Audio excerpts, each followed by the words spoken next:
well, please keep your seats. As we are in motion, these passenger cars are pretty good for passengers, but they can stop and or be a bit of a rocky or bumpy ride, so I don't want anybody falling or slipping or tripping. If you're sitting next to a window, please keep everything inside the cars at all times. These windows sure do make for a good breeze, but that doesn't mean that they're most steady all the time. On occasion, they can come down unexpectedly, and I just don't want anybody getting hurt.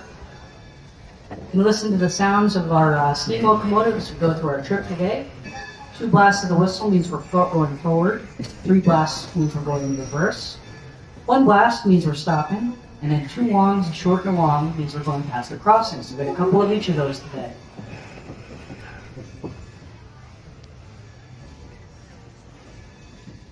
(1906).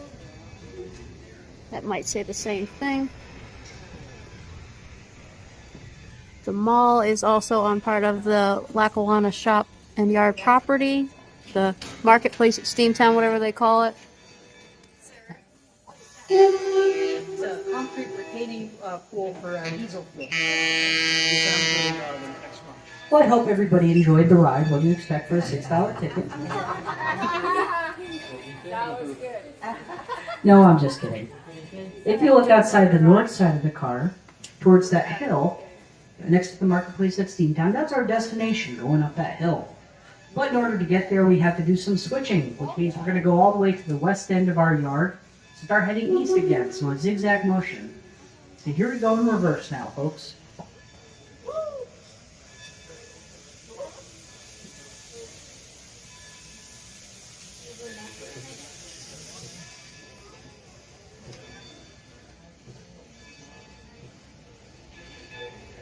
Conrail connection.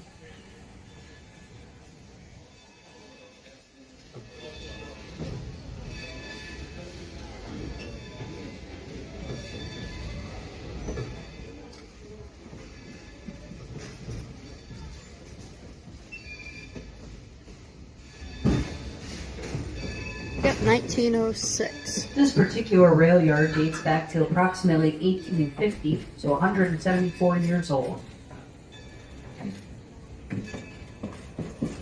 There have been multiple railroads over the course of the history of this particular yard. The first and primary owner was the Lackawanna Railroad. Eventually that would become Lackawanna towards 1960. Conrail would take over towards the middle of the 1970s. Eventually it would be Steamtown USA, our predecessor. And then eventually the Steamtown National Historic Site.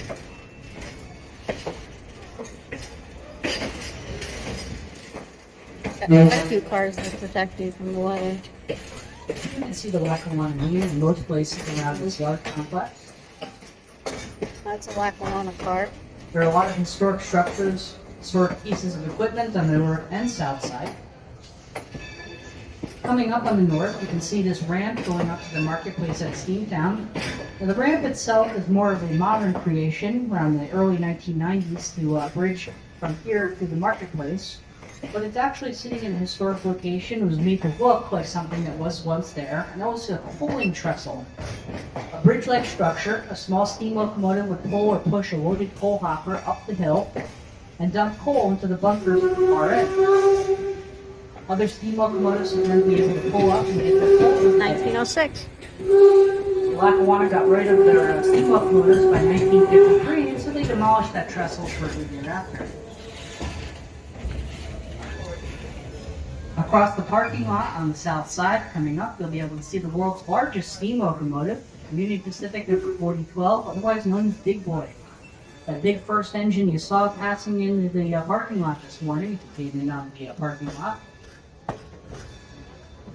Those big boys are 133 feet long, which is, fun fact, longer than the Wright brothers' first flight. I always get a kick out of that fact just because those events are less than 40 years apart, so it goes to show how technology goes in just a couple decades. Now, there were 25 engines of those big boys built between 1941 and 1944. One here at Steamtown was built in November of 1941. This one is the furthest east out of the 8 surviving engines of the big boy class. If you want to go see another one, you're going to have to go to either Green Bay, Wisconsin, or St. Louis, Missouri. Those are the 2 next closest to us. And the rest are out in the west. There's one operational big boy that would be the 4014 operating out of Cheyenne, Wyoming. That one was restored in time for the 150th anniversary of the Transcontinental Railroad in 2019. And being that it's operational, it's now the world's largest operational steam locomotive. If anybody has a fear of heights, maybe perhaps now is not the time to look on the south side. We're on the edge of what's called Bridge 60. Bridge 60 was built in 1906, and it was built across 3 different obstacles, replacing an earlier bridge. Bridge 60 crosses the former tracks of the Delaware and Hudson Railroad, with us, the Lackawanna River, one of 2 rivers for the city of Scranton, and on the other side of the river is the former tracks of the Central Railroad of New Jersey, the same company that owned and operated the cars that we're sitting in today.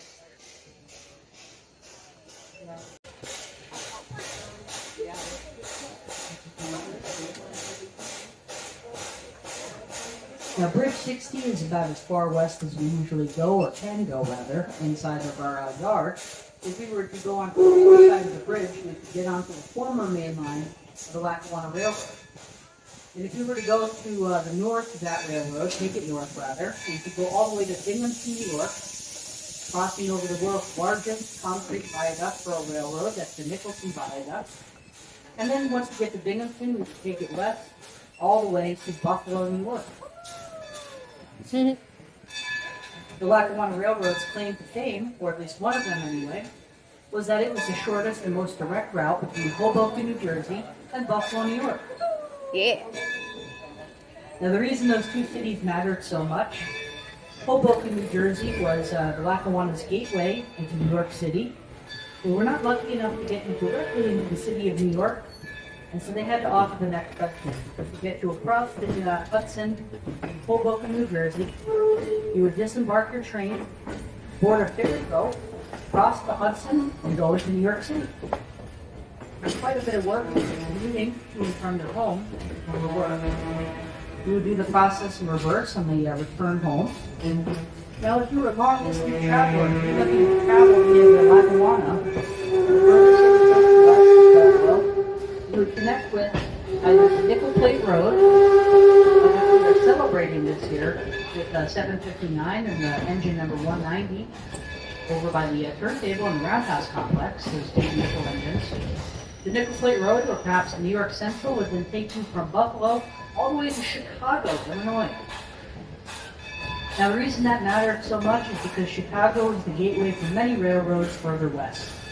So if you were looking to go all the way to the west coast, perhaps you would get on the Union Pacific in Chicago and travel to California. If you're going into the American Southwest, New Mexico, Colorado, Arizona, or perhaps Utah or Nevada, you could travel via the Santa Fe. If you're going to Idaho, Oregon, and Washington, you can go via the Northern Pacific or the Great Northern Railroads. A lot of gateways to further points west from Chicago. So the Lackawanna Railroad considered this a big bridge line from east to west. Bridge the gap, so to speak.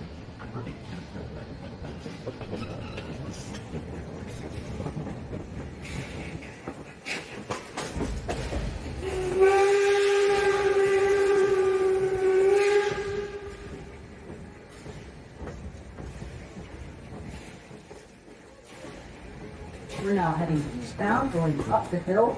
This particular grade, or sloped hill, is actually made by the Lackawanna Railroad to make it a little easier to go to the coffee roads.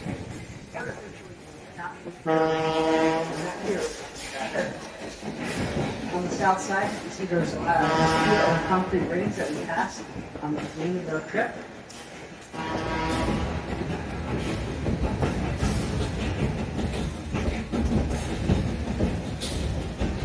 For those of you with those wristbands, they're going to stop offering or the Lackawanna have written by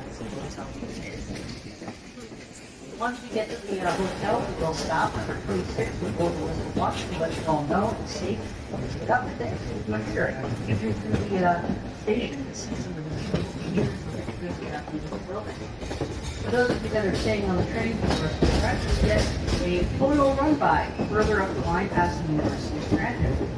Also let you know when the utilities drop you off. And then they will put on a show at number 26.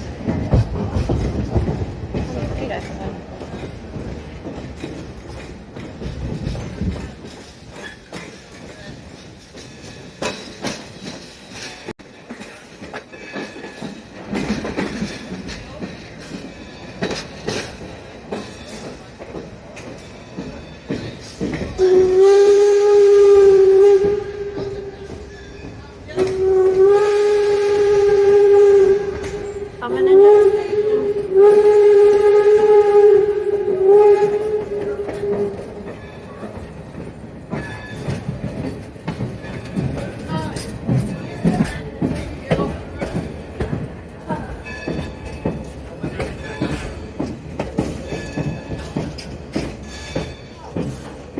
You can start again.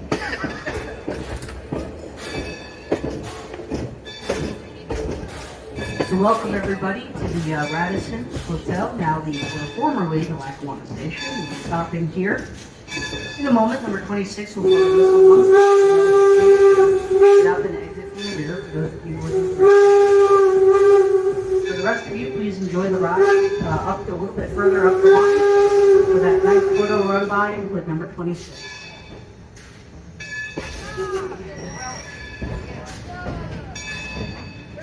One of the hallmarks, rather, is that the station is rather blank with decorations in terms of what's carved into the limestone.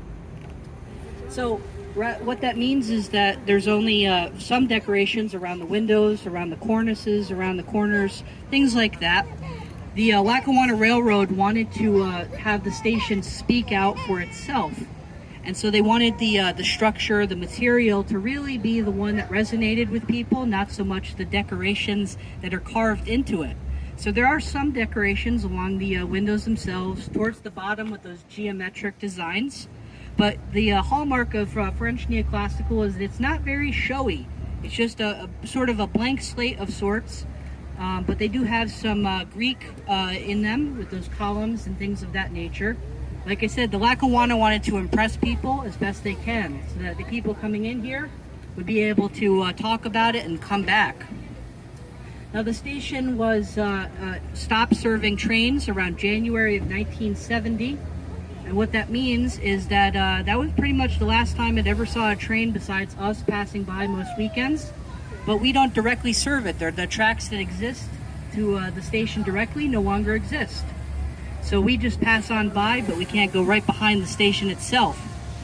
To that end, the station sat vacant from about 1970 to about 1982, and during that time, it was pretty dilapidated until around 1982, the city of Scranton embarked on a very large renovation and restoration of the station, because much like many stations around the country, many cities that have been cut off by rail, they lost their stations, and Scranton didn't want that. They wanted to keep this big, beautiful station as a memory and a legacy to their past. And so around 1982, they restored it into a hotel, and it opened around 1983, New Year's Eve. And so now we have it very much still intact, and you'll see what I mean on the inside, though some parts of it have been repurposed. So it does have, for instance, a sixth floor that was not originally built when this station was first built in 1908. That was added in 1923 as they needed more office space. One of the things that's no longer on it was a radio tower. The Lackawanna had a radio tower as they were an early adopter of new technology. In 1908, radio was it. So they wanted to impress everybody and compete with their competition, the other railroads.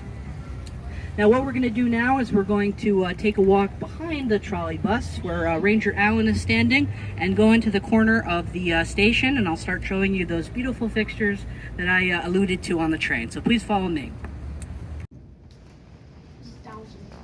Enjoy some of that air conditioning out of the humidity.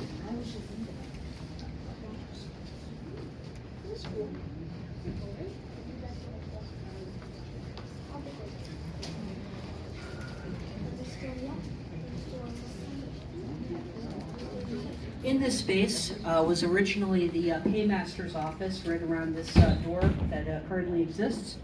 In the process of renovating this building, it was converted away from that because they no longer needed a paymaster's office in this general area. So they converted it to a conference space, an event space. So that's more or less what this is used for. So if you ever have something like that, you can certainly have it here at Scranton or in the station. One of the things you'll notice is this big, beautiful safe to my left. The safe was for storage of pay for salaries. So the Lackawanna Railroad, this station was very much in the practice of sort of a headquarters for the Lackawanna here in Scranton. And so it was actually all office space above the first floor. So people were working here just as any of us would do in more of an office building capacity. But in the process of repurposing it, it's all since been converted into some office space, but mostly the rooms that you would stay here in the Radisson today. This safe is an example of some of the interesting repurposing that they did. Now it's more of a closet, but in the early 1980s, they actually repurposed it into a phone booth. So now I think about how that's a little bit behind us as we all are with cell phones and iPhones and all those things like that. But hey, that's back in the olden days for me. Sorry to anyone, but that's what they would be doing for Showing payphones. age now. But that was a good example of how they repurposed this property and some of the original features for newer purposes to keep it in line with the building and the hotel. Now what we're going to do is I'm going to lead you down the hallway to the left, and you're going to see the grand lobby, the grand waiting room. And you're going to see by some of those features that I was alluding to on the train, it is very much a very wonderful, exquisite place. Take a moment to take it in, and I will explain some of the features you see. So please follow me down. This is the lobby. Okay, where's my hello? That should be maybe, I think, Buffalo.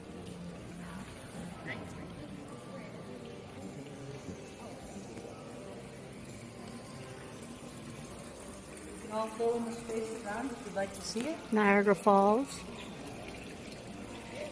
Yes, There's Hoboken. Hoboken, New York.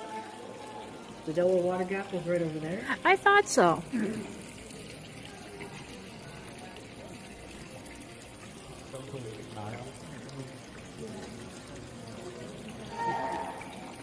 So welcome everybody to the grand waiting room for the station here in Scranton, the Lackawanna Station. There's a lot to take in. This beautiful station was built very much to impress people coming into Scranton via the train. And so some of the things you'll be noticing, obviously at the fountain behind me, beautiful tile on the ground, all part of every aesthetic was thought of by the Lackawanna Railroad to get people to be impressed coming in here. On the walls, you'll notice that we do have Italian marble. This is called Sienna marble. It's got that distinct yellowish tint to it, which is a hallmark of that type of marble from the center of Italy. Above that marble, you'll see tile murals surrounding the center lobby here. All of those tiles depict various locations along the Lackawanna Railroad, starting in the early 1900s. Some of these scenes would change as the Lackawanna Railroad actually would replace some of these scenes with different locations. They actually modernized their line by 1950, 7 years later after the station was constructed. So some of these scenes were bypassed in the process of modernizing. And they didn't anticipate that, so some of these are a little more outdated than they are today. But some of these depict the various important locations for the Lackawanna, specifically the one above the entrance to this hall. That is the ferry slip for Hoboken, right across the Hudson from New York. So you can see some of those ferry boats that you would board. To the right, looking at the blue tile mural, that one has a ferry boat crossing the Hudson. And then right to the right of that one on the corner is a view of the Brooklyn Bridge and New York skyline. Now, like I said, the Lackawanna didn't get into New York directly, but they wanted to show people that they got as close as possible. To the left of the center doorway, you'll see the immediate tile mural depicting the Delaware Water Gap. We certainly can still go there these days if you want on a Steamtown excursion. The Lackawanna always like to place that one as their top list of locations. It's a very scenic, beautiful place. And then on 2 panels over to the left, you'll see Niagara Falls. The Lackawanna did get to Buffalo, they did not get directly to Niagara Falls, so you would have to travel a little extra to get there. Now these tile murals, they're actually called Groovy Tile Faiences. They were made in Massachusetts around 1907, 1908.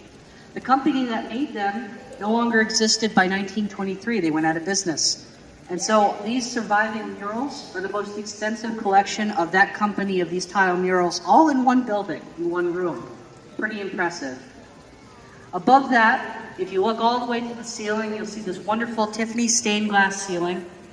You'll notice as part of the character, it is missing a center panel of glass. Tiffany stained glass, as it ages, gets very brittle. So even in the process of attempting to clean it, you can actually find that it is no longer safe to be retaining in the place it once was. So as the original renovation was trying to clean that particular that panel of glass, those various panels, they found that it was no longer safe to stay over the room, and so they removed it. But it does add something to the character, as you can look up above and see the beautiful skylight that illuminated those center panels and sent all those brilliant shines of color through the Tiffany stained glass. What we're going to do now, folks, is we're going to take a walk to the right and walk down that hallway to those that green space and out to the boarding platforms. But we'll stop there real quick and we'll keep on walking. So you can please follow me. The Lackawanna Railroad exhibited throughout the station. In this general area, they had this green marble. So this is more marble. They really liked Italy because it was the premier source of marble. So this actually, all of this beautiful green marble that you see lining the walls is from the Italian Alps. They had quarries up there that gave you this very green shade of marble. And it could vary from very, very light green all the way to a very dark, almost black in appearance green that they could express. So these quarries were very popular.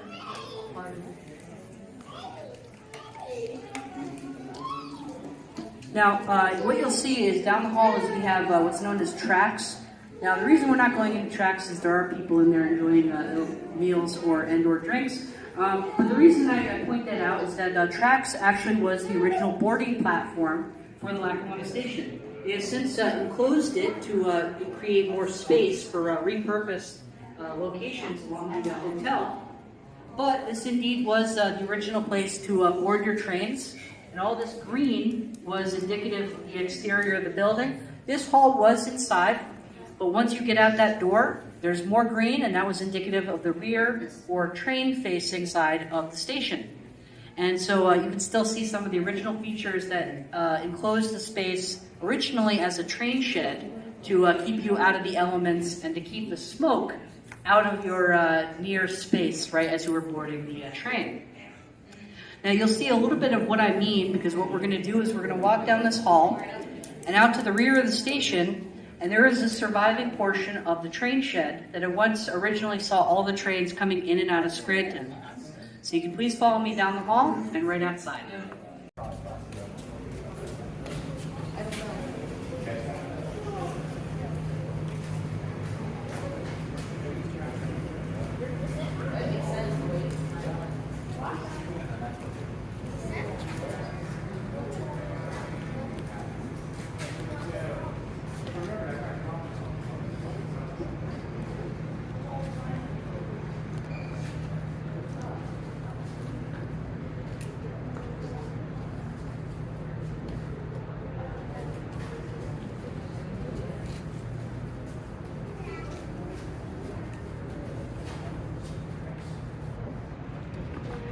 So in this general area, we have more of a modern day change. although perhaps not that much. It's a parking lot. The only difference, I guess, in modern times is what vehicle is being parked in this space. Because back in the golden age, when this was in fact an active station, trains would have in fact been parked on the two tracks located in this space.